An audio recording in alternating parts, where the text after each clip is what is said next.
Selepas Australia Place, saya meneruskan perjalanan ke Jesselton Point, dan Jesselton Point ini adalah pelabuhan terawal di Jesselton yang dibuka pada tahun 1899. Jesselton Point ini dia sudah dikomersialkan, dan di pelabuhan Jesselton ini ada jetty di mana berfungsi untuk membawa pelancong-pelancong melawat pulau-pulau yang ada di sekitar kota Kinabalu. Dan di pelabuhan itu juga ada kedai-kedai kecil di mana menjual pakaian, ada gerai makan, tempat orang membeli tiket juga untuk melawat-lawat di pulau-pulau lah, dan ada juga galeri.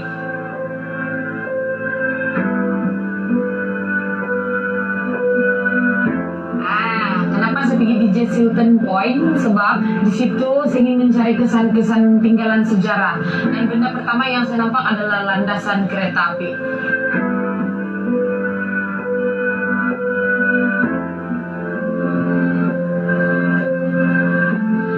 Antara sejarah penting di pelabuhan Jesselton adalah kewujudan kereta api North Borneo, dan disinilah bermulanya landasan kereta api tersebut.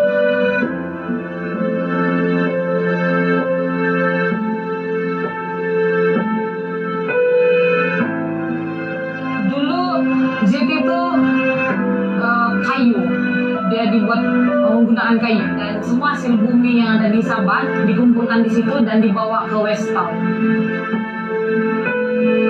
Sejarah besar yang saya jumpa di Jesselton Point, rupanya yang dipertua negara North Borneo mengucapkan selamat tinggal kepada penduduk tempatan dan juga pemimpin-pemimpin tempatan di sini, dan beliau kembali ke England sebab ketika itu North Borneo sudah mencapai kemerdekaan.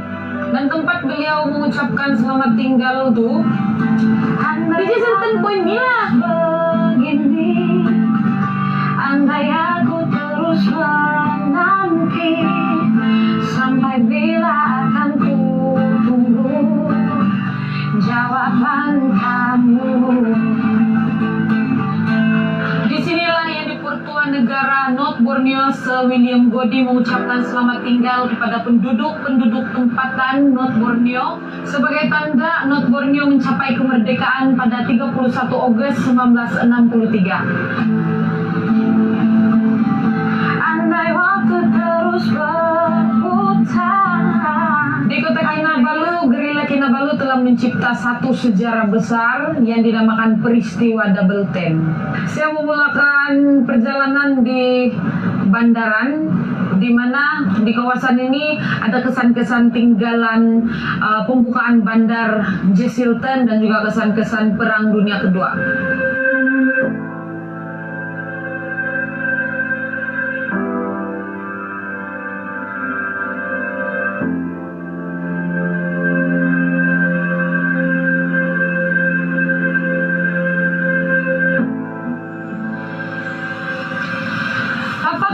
Yang ada di belakang saya sekarang adalah tapak pejabat tentara Jepun yang telah dimusnahkan oleh pejuang-pejuang gerila Kinabalu dalam peristiwa Double Ten.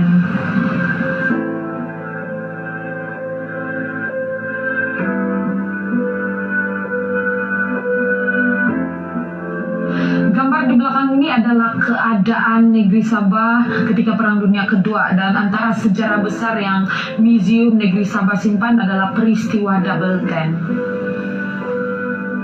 Peristiwa Double Ten ini adalah pemberontakan gerila Kinabalu ke atas tentara Jepun di Bandar Jesselton. Sama seperti gerila yang berjuang di Kudat bersama Dato' Mustafa, tapi di Jesselton ini gerila Kinabalu diketuai oleh Dr. Albert Koch.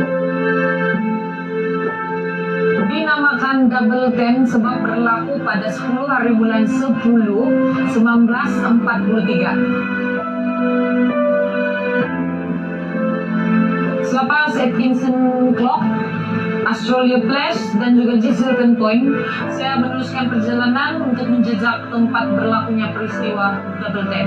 Peristiwa Double Ten ini berlaku di Bandar Jesselton, berhampiran dengan Balai Polis Trafik Bandaran dan Atkinson Clock. Gerila Kinabalu di Jesselton dianggarkan seramai 300 orang, disertai oleh pelbagai kaum, agama, dan bangsa dan diketuai oleh Dr. Albert Koch yang berbangsa Cina, Panglima Ali berbangsa Bajau Ubian, Julius Stephen yang berbangsa Kadazan Dusun, dan Datuk Mustafa Harun berbangsa Suluk. Gerila Kinabalu bangkit berjuang sebab marah dengan tentera Jepun. Bukan hanya kejam, tapi tentera Jepun merancang untuk menangkap 2.000 lelaki tempatan untuk dijadikan buruh untuk memperbaiki kerusakan bangunan di Jesselton dan sekitar North Borneo akibat Perang Dunia Kedua. Gerila Kinabalu juga marah sebab tentera Jepun menangkap ramai wanita tempatan untuk dijadikan hamba seks. Gerila Kinabalu memulakan serangan di Balai Polis Tuaran dan juga Balai Polis Manggatal, dan mereka menawan kedua-dua balai polis tersebut.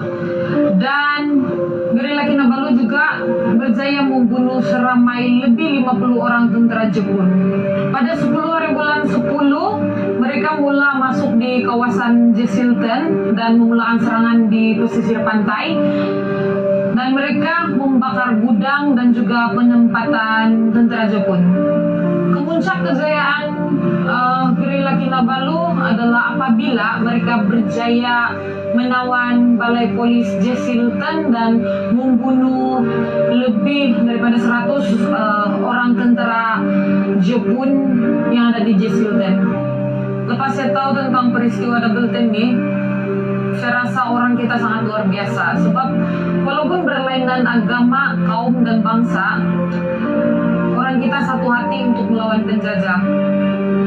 Biarpun hanya guna tombak, parang, dan juga keris, orang mampu menawan penjajah. Sedangkan kita tahu yang tentera Jepun ini, orang punya senjata itu lagi canggih. Contohnya tentera Jepun mungkin ada senapang, meriam, bom, tapi orang kita cuma menggunakan senjata yang biasa-biasa saja. Itulah, banggalah. Saya akan pergi ke Pulau Suluk, kampung asal Panglima Ali. Bagaimana keadaan Pulau Suluk selepas peristiwa Doubleton? Mari kita tengok.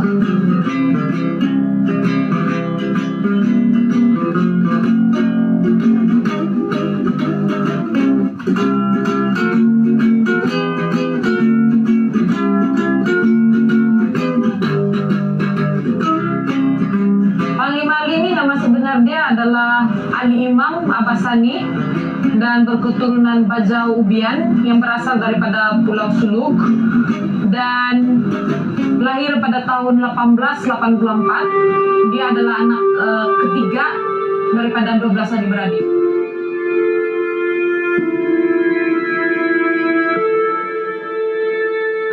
Mari kita masking.